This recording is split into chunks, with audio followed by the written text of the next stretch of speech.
amigos, los invitamos a escuchar La Cochera Radio, donde te vamos a informar de todo lo relacionado a la industria automotriz. Si quieres tomar una mejor decisión de compra, necesitas escuchar La Cochera Radio. Bueno, pues ya estamos aquí una vez más de regreso en La Cochera Radio y vamos a terminar de platicar el tema de los autos eléctricos, aprovechando que Sergio y Rubén andan en Utah en la presentación de la Cadillac Lyriq. Entonces les comentaba de qué tan limpios, qué tan sucios son. Ya lo hemos platicado muchas veces los autos eléctricos. Y en el caso de suelen salir muchas dudas en el caso de qué tanto tiempo de vida le queda a los autos con motor de combustión interna. Y esa es una pregunta que depende mucho de la región, otra vez, de dónde estemos hablando. ¿Por qué? Porque hay muchas ciudades o países que ya han anunciado que se va a prohibir la venta de vehículos eléctricos, de vehículos de combustión, con motor de combustión interna. Casi todos convergen entre 2035 y 2040, ¿sí? Alemania fue uno, la ciudad de París fue otro, Londres, en Estados Unidos, en California, en varias regiones ya han anunciado que para el 2035 o 2040 ya no se va a permitir la venta de vehículos eléctricos. Y mucha gente se queda con la idea de que ya no va a haber venta de vehículos eléctricos, de vehículos de combustión otra vez, para esas fechas. Lo cual no es totalmente cierto, no es totalmente correcto. ¿Por qué? Porque las marcas, incluso ha habido marcas que ya han anunciado que para tal fecha, en tal país, ya no van a vender vehículos de combustión interna.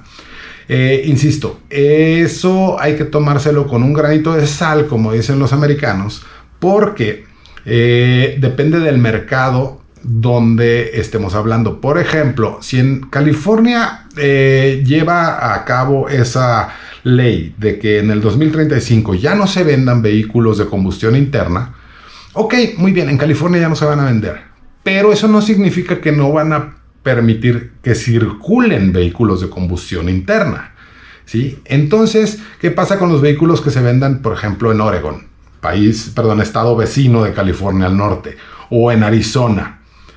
Esos vehículos de combustión que se vendan en esos estados sí van a poder circular en California, simplemente no se van a vender ahí. Ahora, si nos vamos a algo más macro, suponiendo que en Estados Unidos, ok, para el 2040 ya no se vendan, en México se van a seguir vendiendo. ¿Por qué? Porque son más baratos de producir, de vender, y les pueden llegar a dejar mejores márgenes de ganancia a las armadoras. Entonces, en México, aquí en nuestro país, vamos a seguir teniendo vehículos de combustión interna por al menos unos 15 o 20 años más, ¿sí? Aunque cada vez más va a ser la producción y venta de vehículos eléctricos, cada vez vamos a ver que se venden más, pero también se van a vender vehículos de combustión interna. Entonces, no es que ya esté cercana la muerte del motor de combustión interna. Está cercana, sí, a unos 15, 20 años o quizás hasta más, ¿sí? Dependiendo de la región, repito. ¿Por qué? Porque hay países donde la electricidad es muy difícil o va a ser muy difícil de masificar esa demanda extra de energía. En nuestro país, en México, la infraestructura no da para tener vehículos eléctricos a nivel masivo. ¿Por qué? Porque en la noche, por ejemplo, que es cuando todo el mundo va a llegar a su casa y va a conectar su vehículo eléctrico, o la gran mayoría de las personas van a conectar su vehículo eléctrico en la noche para cargarlo y al otro día tener carga suficiente. En la noche va a haber una demanda enorme de energía, lo cual ahorita no sucede. Entonces la red no está preparada para eso, la red eléctrica, ¿sí? Entonces, pues no teman en seguir comprando vehículos de combustión. Quien quiera pensar que el tema va a ser, ok, yo ya no quiero contaminar, pues pónganse a pensar un poquito de dónde va a venir la energía que se produce, la energía eléctrica, con qué se va a producir para poder cargar ustedes su vehículo eléctrico, Sí, acuérdense que en México el 80%, más del 80%, cerca del 90%, de la electricidad se produce por la quema de combustibles fósiles. El gas natural también es un combustible fósil. Contamina mucho menos que el combustóleo y todo eso, sí, pero también estamos quemando a fin de cuentas algo que genera emisiones. Menos, sí, pero sigue generando emisiones. Entonces, si es por el lado verde, digamos, del tema, pues todavía falta mucho para que los vehículos eléctricos en Norteamérica y en específico en nuestro país sean ambientalmente amigables al 100%, como por lo menos se publicitan todos los vehículos eléctricos que se venden, ¿sí? Ahora, ¿qué pasa con los vehículos eléctricos que están saliendo al mercado en los últimos años y van a seguir saliendo? En la gran mayoría son SUVs. ¿Por qué? Porque es la moda, ¿sí? En su gran mayoría son vehículos grandes. Son vehículos incluso con un nivel de equipo muy elevado a comparación de otros, ¿no? Y eso hace que su precio sea mayor. Independientemente de que el costo de fabricar el vehículo sea mayor, también el nivel de equipo y el segmento al que están dirigidos es más alto, entonces su precio es más alto. ¿Cuándo vamos a poder ver que se masifique la producción y venta de vehículos eléctricos? Pues cuando los precios de esos vehículos sean similares, digo similares, no iguales, a sus contrapartes de combustión. Por ejemplo, ¿cuál es el vehículo eléctrico más barato ahorita en el mercado mexicano? Hablo de vehículos de veras, de autos de veras, no carritos de golf adaptados para que anden circulando en la calle ni nada por el estilo. Simplemente vehículos eléctricos de veras, como un Jack J7, EJ7 o como por ejemplo un Nissan Leaf, etcétera. Sí, son autos compactos que su precio es del doble de un vehículo similar de combustión interna. Entonces, no vamos a poder ver que se masifiquen mientras esos precios se mantengan, ¿sí? Y en México, a diferencia de otros países, no tenemos esos apoyos de gobierno, digamos, donde los gobiernos subsidian, al menos fiscalmente, con exención de impuestos, etcétera, a los vehículos eléctricos. No estoy hablando de tenencia, no estoy hablando de verificación ni nada por el estilo. Estoy hablando de un subsidio directo. En Estados Unidos, si ustedes compran en California un vehículo eléctrico, el gobierno les va a dar $7,500 de subsidio, ¿sí? Entonces un vehículo de $30,000 les va a costar $22,000, ¿sí? Y $22,000 es el costo de un vehículo de combustión interna compacto. Entonces ahí es donde la diferencia en la masificación de esas tecnologías se ve muy, muy claramente entre países, entre ciudades, etcétera. Entonces, pues bueno, todavía nos falta todavía tenemos mucha vida para los vehículos de combustión interna. No es que yo esté a favor, sí estoy a favor, pero no es simplemente por gusto, es por ser objetivo de cuánto tiempo todavía vamos a tener esos vehículos circulando en la calle. Pero bueno, ya tenemos que ir a un corte, ya tenemos que ir a escuchar otra rolita y regresamos en unos minutos aquí a La Cochera Radio. Pues bueno, ya estamos de regreso aquí en La Cochera Radio y vamos a dejar el tema de los autos eléctricos de lado porque también les quiero platicar de un auto no eléctrico que a mí me encanta el auto y me encanta el segmento. Y es un segmento que está en vías de extinción casi. Y me da mucha tristeza, pero también me da mucho gusto que sigan existiendo autos. ¿De cuál les hablo? Bueno, del Subaru WRX. El Subaru WRX ya tiene un par de meses que se presentó, no es una novedad, pero el segmento al que pertenece es muy interesante y es muy triste que no haya más exponentes ahí.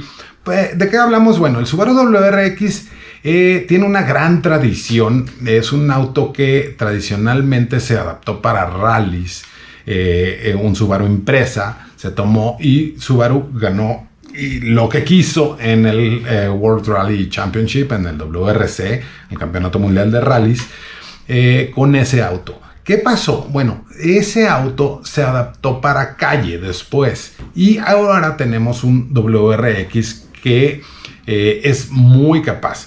¿Qué existía antes? Antes existía un WRX STI, que era el más radical de los Impreza, digamos, ¿no? Era el Impreza, WRX y luego el STI. Ahora solamente en México tenemos una versión a la venta, es el Subaru WRX a secas, sin STI, sin ese apellido, ¿sí? Pero es un auto que es muy divertido de manejar y que te brinda unas experiencias muy ricas, digamos, en muchos sentidos. Antes del manejo, desde que uno se sube al auto, los interiores, el diseño, los terminados, esa pantallota en el centro para quien es amante de las pantallotas, el tablero digital y, yéndonos a lo mecánico, es un auto, primero, con transmisión manual, como dicta el canon de los autos deportivos y sobre todo en rally, ¿no? Es un auto con transmisión manual de 6 velocidades.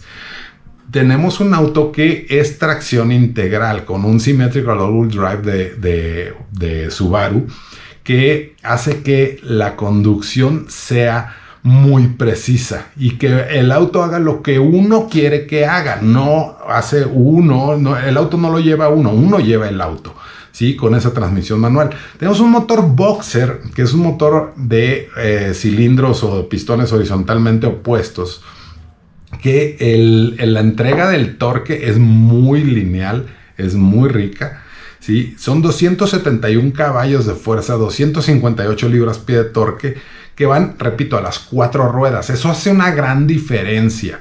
¿Por qué? Porque hay autos con más caballaje, con tracciones delanteras, sobre todo en este segmento, no hay tracción trasera, y hacen que el auto despegue tan rápido, ¿sí? Se tarda un poquito más que uno con tracción en las 4 ruedas, Symmetrical All-Wheel Drive, en este caso del Subaru. Entonces, es muy rápido. Sí, es muy rápido y es muy rico. Tiene muy buen sonido en el motor. ¿Sí? Olvidémonos del sonido del equipo de sonido de radio, de multimedia, etc. El sonido del motor es lo que quieres escuchar y tiene un sonido muy rico. ¿Sí? La suspensión es durita por ser un auto con vocación deportiva. ¿Sí? Pero se maneja, insisto, muy bien. Es cómodo dentro de ese segmento de autos deportivos, pocket rockets, digamos, o cohetes de bolsillo. Entonces, a mí me gusta mucho ese auto, pero el segmento es muy interesante porque aquí en México tenemos ya muy pocos exponentes. Ya no se vende el Golf R, que es uno que le pudiera competir directamente, aunque sea hatchback, y el Subaru WRX es un sedán.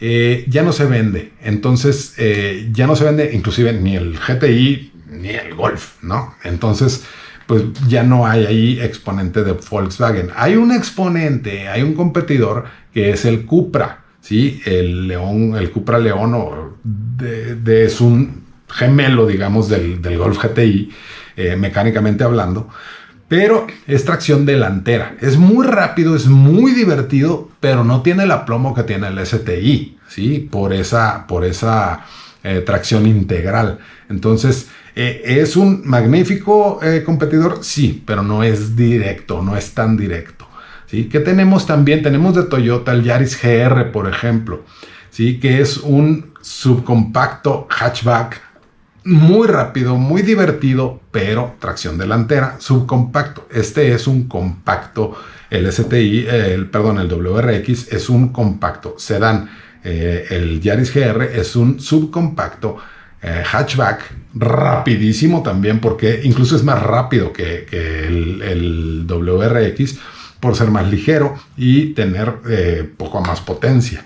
Entonces también ahí hay un buen exponente, pero repito, todavía le falta. Ahora, ¿qué tenemos en grupo Volkswagen? También tenemos un Jetta GLI, que es un magnífico auto. Es rápido, es divertido, es cómodo, es espacioso, es más espacioso que el WRX, es tracción delantera nada más, pero aún así es muy buen exponente en ese segmento. Y otro que podríamos quizá meter medio a fuerzas en ese segmento es el Mazda 3 Turbo.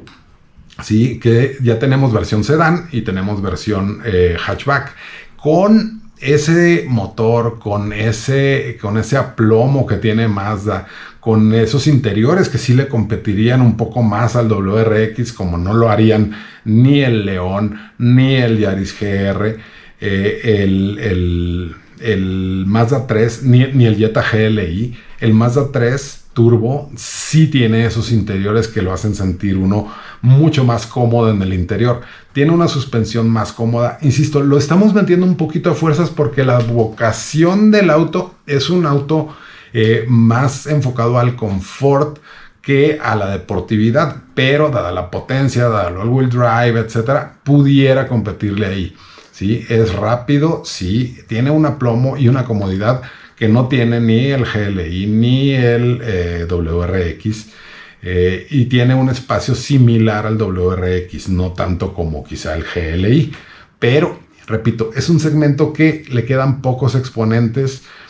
Sí los hay, pero hay muy pocos. Ya Civic Type R está fuera del mercado, etcétera, y a mí me da mucha nostalgia, mucha tristeza ver que cada vez hay menos, cada vez venden menos, hay pocos con transmisión manual, y a los entusiastas pues es lo que nos encanta, y al estar tan escaso en la oferta ahí en ese segmento, pues bueno, ya a mí se me hace que el WRX es ahí uno de los, si no el mejor, por lo menos uno de los mejores en el segmento de los Pocket Rockets, que está muriendo.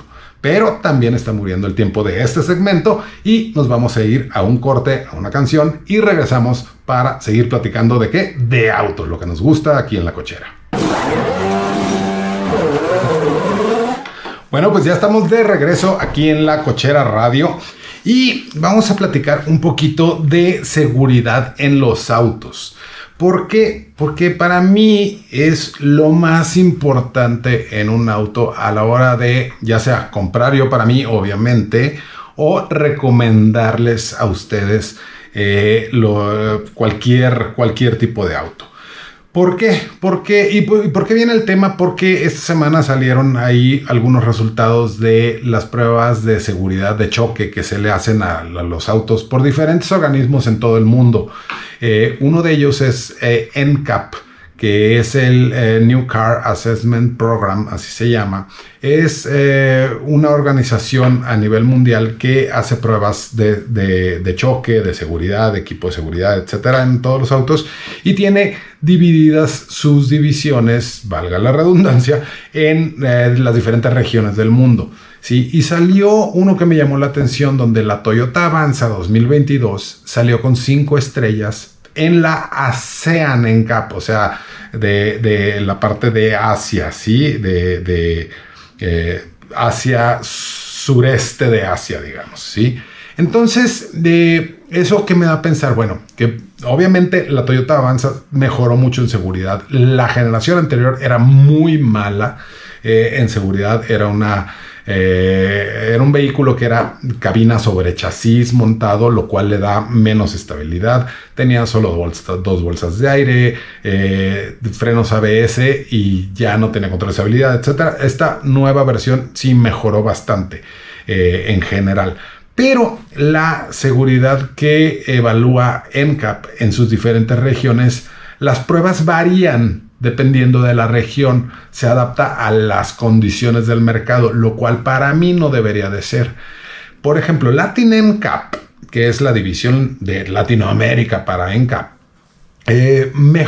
cambió sus estándares de prueba hace 2 años y los acercó muchísimo a los europeos, lo cual a mí me da mucho gusto. ¿Por qué? Porque ya estamos comparando manzanas con manzanas, ¿no? Ya, bueno, es una manzana verde y una manzana roja, son diferentes, pero son muy parecidas.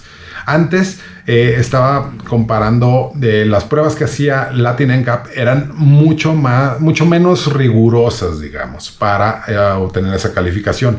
En Estados Unidos, en adición a las pruebas de NCAP que hace la organización para los modelos europeos o que se venden de Latinoamérica, que van a Estados Unidos también algunos, tienen la IHS. sí, que es la Asociación de Instituciones de Seguros de los Estados Unidos. Entonces, ahí se hacen las pruebas, se hace esa evaluación y se le otorgan también estrellas.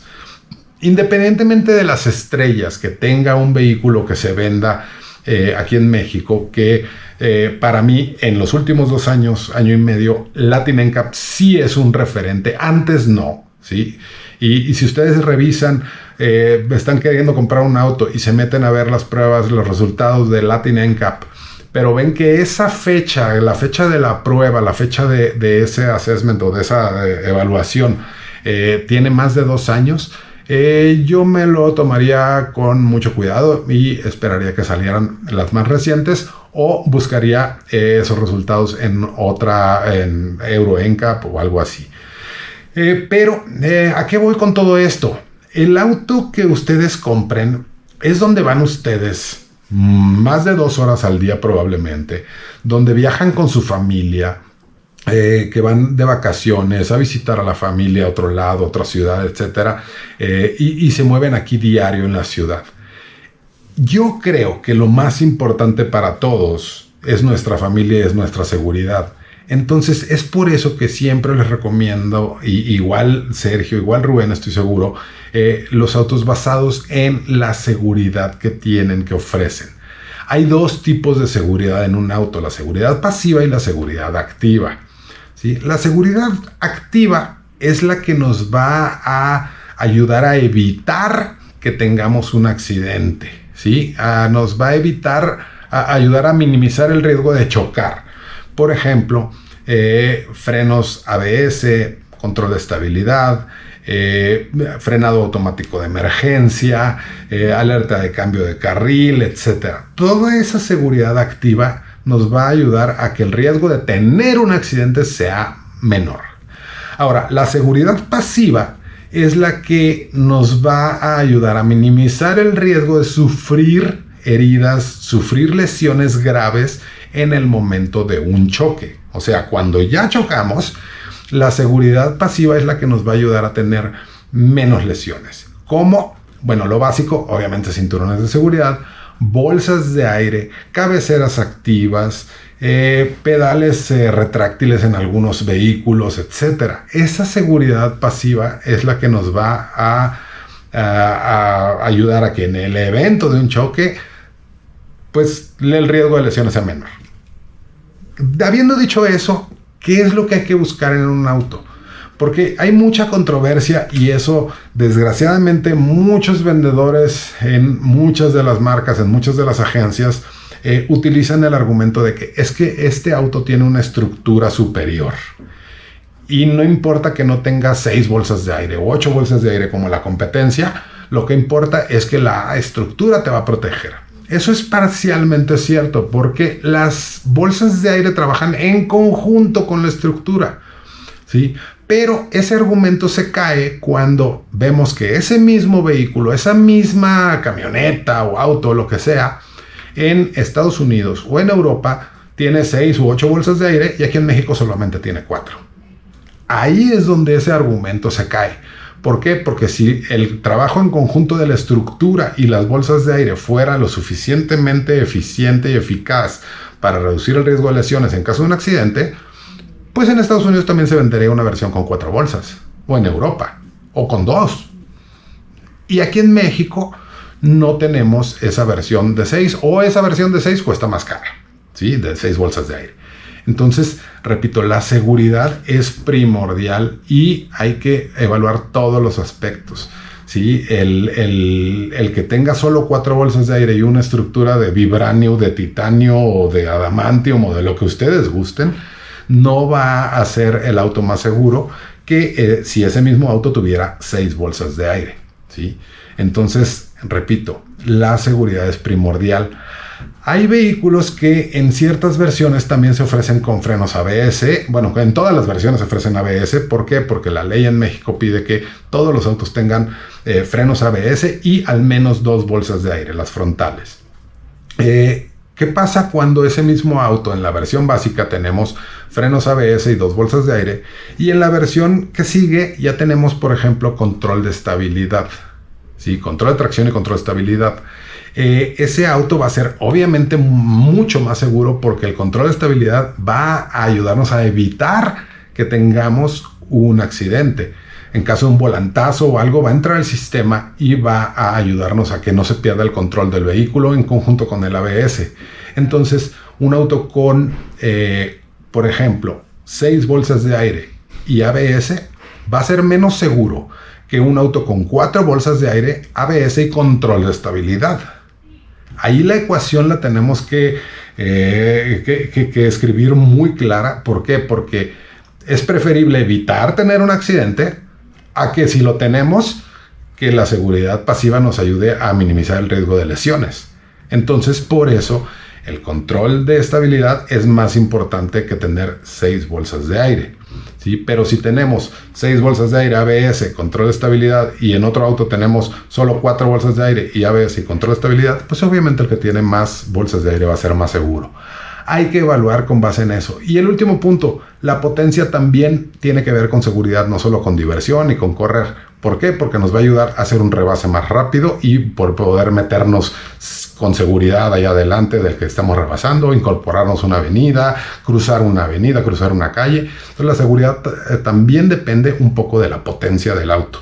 Y eso es parte de esa ecuación que hay que tomar en cuenta a la hora de comprar un carro. Pero bueno, amigas y amigos, nos tenemos que despedir. El día de hoy en La Cochera se acabó el tiempo y nos vemos aquí, nos escuchamos la próxima semana en La Cochera Radio. Hasta luego.